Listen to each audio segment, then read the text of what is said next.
Friday, 16 October 1942. Dear Kitty, I'm terribly busy. I've just translated a chapter out of La Belle Neverness and made notes of new words. Then a perfectly foul math problem and 3 pages of French grammar. I flatly refuse to do these math problems every day. Daddy agrees that they're wild. I'm almost better at them than he is, though neither of us are much good and we often have to fetch Margaret. I'm the furthest on of the three of us in shorthand. Yesterday I finished The Assault. Quite amusing, but doesn't touch Jupe for Hill as a matter of fact. I think Sissy von Maxwell is a first-rate writer. I shall definitely let my children read her books. Mummy, Margaret, and I are as thick as thieves again. It's really much better. Margaret and I got in the same bed together last evening.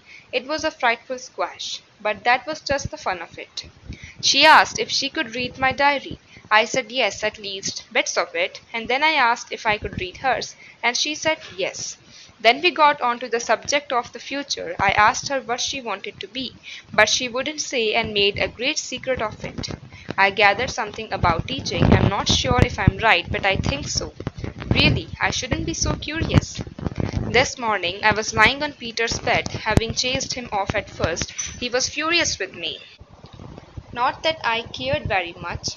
He might be a bit more friendly with me for once. After all, I did give him an apple yesterday. I asked Margaret if she thought I was very ugly. She said that I was quite attractive and that I had nice eyes. Rather vague, don't you think? Till next time, yours, Annie. Tuesday, 20 October 1942.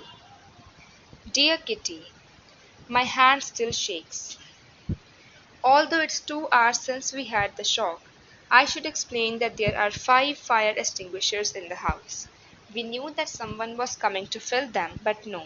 One had warned us when the carpenter, or whatever you call him, was coming. The result was that we weren't making any attempt to keep quiet until I heard hammering outside on the landing opposite our cupboard door. I thought of the carpenter at once and warned Ellie, who was having a meal with us, that she shouldn't go downstairs. Daddy and I posted ourselves at the door so as to hear when the man left. After he had been working for a quarter of an hour, he laid his hammer and tools down on top of our cupboard, as we thought, and knocked at our door. We turned absolutely white. Perhaps he had heard something after all and wanted to investigate our secret den. It seemed like it. The knocking, pulling, pushing, and wrenching went on. I nearly fainted at the thought that this utter stranger might discover our beautiful secret hiding place. And just as I thought my last hour was at hand, I heard Mr. Couffier say, "Open the door, it's only me." We opened it immediately. The hook that holds the cupboard, which can be undone by people who know the secret, had got jammed.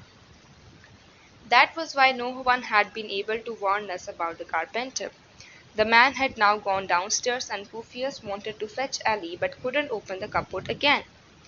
It was a great relief to me, I can tell you. In my imagination, the man I thought was trying to get in had been growing and growing in size until in the end he appeared to be a giant and the greatest fascist that ever walked the earth.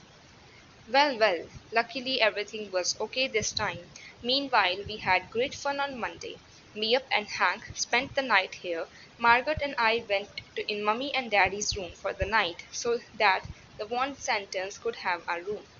The meal tasted divine. There was one small interruption. Daddy's lamp blew a fuse, and all of a sudden we were sitting in darkness. What was to be done? There was some fuse wire in the house, but the fuse box is right at the very back of the dark storeroom. Not such a nice job after dark. Still the men ventured forth, and after 10 minutes we were able to put the candles away again. I got up early this morning. Hank had to leave at 8:30. After a cozy breakfast, Miep went downstairs. It was pouring, and she was glad not to have a cycle to the office. Next week, Ellie is coming to stay for a night. Yours, Annie.